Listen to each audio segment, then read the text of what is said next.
Ja, hi, hier ist Tom von DrumAndRhymes.de. Heute sitze ich hier mit Amanda Blank. How you doing, girl? Hi. Hi. How was your day?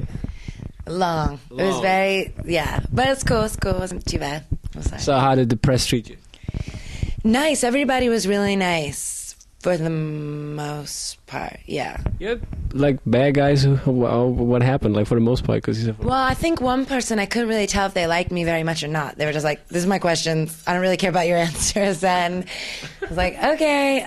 But everybody else was like really, really, really cool. Like really, everybody else was super nice. I see. So I just heard about the pre-listening party, which was last week on Friday, and I heard the first couple songs there, and I got in touch with you from the Spank Rock record on the bump track you on there, which was pretty cool. I like the sound, and but a lot of people probably don't know about you. So just tell some about you for which people can't read up or.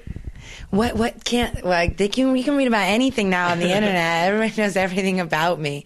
Probably know my shoe size. Which is it? 7.5. I think that, God, I don't know. What would people want to know? I rap. Fun facts. Sing. I'm a Pisces. My favorite food is Mexican. Why Mexican? Okay, I like really spicy food. Mexican, Indian. I really like spicy food.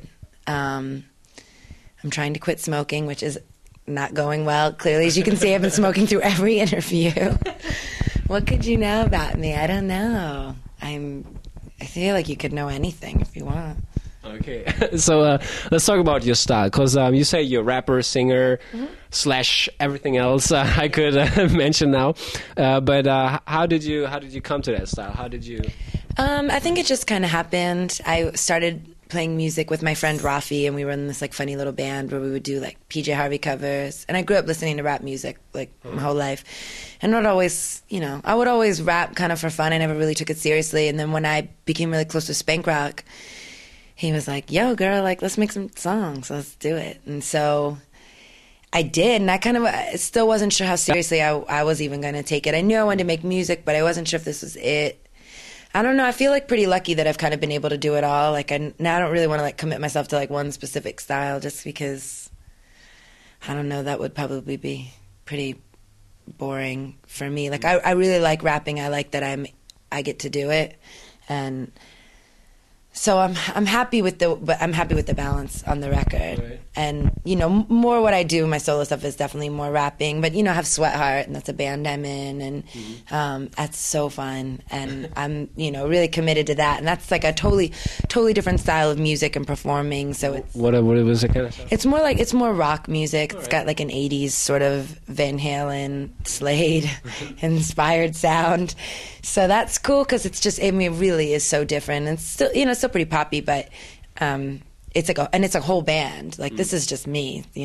This album I made with me and some producers that I'm friends with, and they are all really amazing. But the band is like a band effort, so it's nice. Kind of, I feel like I get the best and worst of both worlds. Yeah. How do you get in touch with Spank Rock and those guys? I just met Spank Rock round the way, like we were just going to the same parties and had some mutual friends, and I moved to his neighborhood when I was like 20. I was living in like one part of the city, and I moved, and when we became neighbors, that's like really when we started hanging out, and pretty much from the moment we started to really hang out, just like the two of us, that was kind of it. No one, I think, has since really been able to pry us apart. I mean, we're really close. So, I met him, and then same with like, Diplo. It's like around the way. Like we were all going to the same parties, and they were DJing at these house parties, and we were there on the dance floor hanging out, and everybody Philly's a small city, so everybody became friends. And then, I met Santi through Spank Rock, which is really funny because we're from the same neighborhood, and our parents have known each other for like 30 years. They've like known each other forever. Well, I would talk about Santi all the time. Then one day my mom was like, "You're not talking about Santi White, are you?" And I was like, "Yeah, how do you know?" And she's like, "Oh my God." She's like, "Oh, you know her mom and her dad." And I'm like, "I do?" She's like, "We used to go over to their house." I'm like, "I did?" It's like so funny. It's like so crazy how that happened. Like Santi had a Christmas party at her mom's house back in Philly for Christmas, and me and my older sister walk in, And her mom barely recognizes me, knows my sister. And they're like standing there talking and gossiping and being really funny. And it's everybody's sort of strangely tied in together. I don't know how that works, but...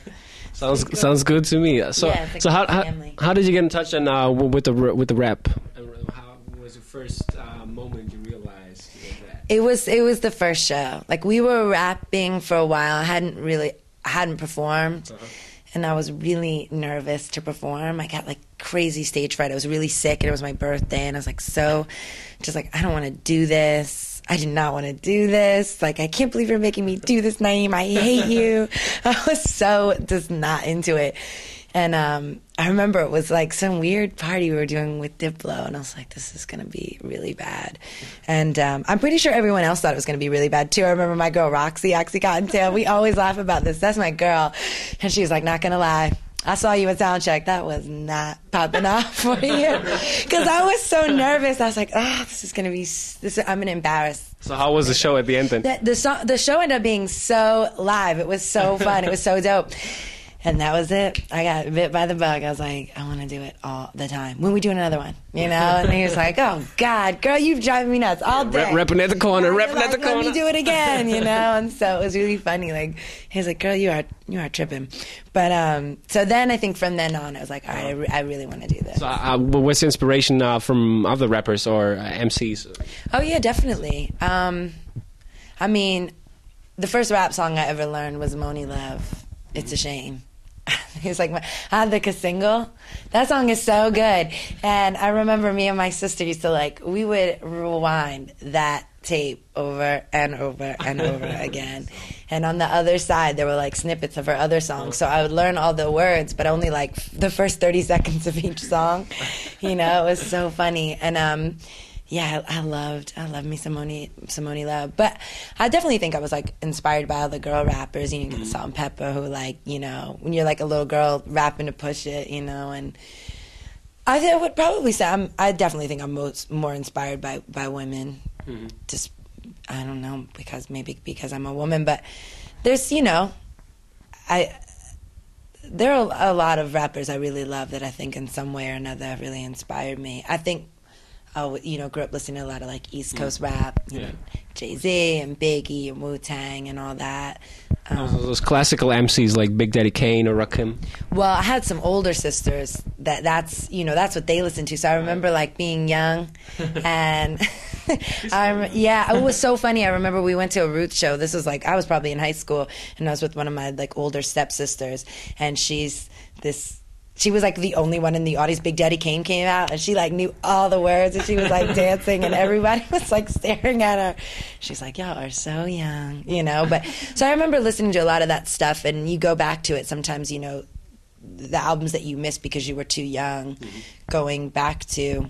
Was it nowadays for for example when you meet those guys, when you catch up with those because you're kind of more famous, you get more into the scene and. It's weird. I haven't met a ton of people. I remember meeting Bun B and being completely, starstruck by him. I love Bun B. I mean, Bun B is so dope, and he's been around forever, and it's he's just a really great rapper. And I'm meeting him and him being so cool. You know, you're like, wow, you're really this dope. You're so cool to talk to. And some people, you know, Jay-Z is probably one of my all-time favorite rappers. So what's your favorite album? Reasonable Doubt, definitely. Good choice. I would take the same. That one is. I mean, it's a classic record.